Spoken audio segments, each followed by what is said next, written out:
The idea came to me as I was looking around at different artist-in-residence opportunities throughout the Park Service. And I knew that there had been an artist-in-residence at Arches, so I knew there were programs that had been done in the past, but I just thought maybe there was an opportunity to have an artist-in-residence program, but with a twist, to highlight the connection between someone who lives in this community that is so affected by and surrounded by national parks.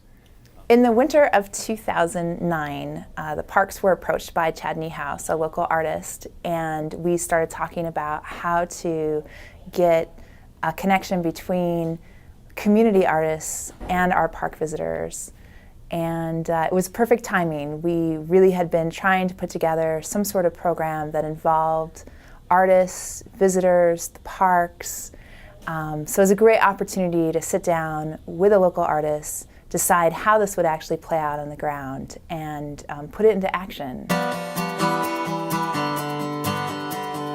The vision behind the program was to take this active art community here in Moab and provide an opportunity to show this resource to visitors, but at the same time provide an opportunity for those artists to maybe push out of their boundaries a little bit. For example, you know, it's one thing to create a piece of art within your own space and even hang it somewhere if you're not really part of that. I mean, there can be a separation, and that can be safe, and that can feel good. It's a very different thing entirely to be creating art in front of someone and have that need to actually, you know, perform and to create and to maybe complete, to finish.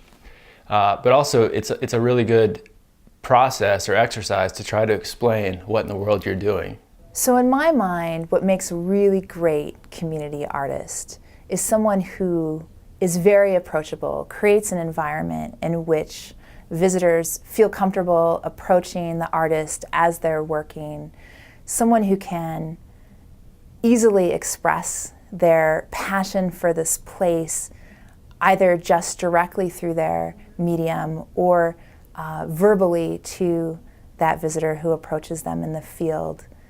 There's someone who has a medium that's easily taken into the field, something that's portable, so they can actually get out in the park and experience it firsthand with our visitors.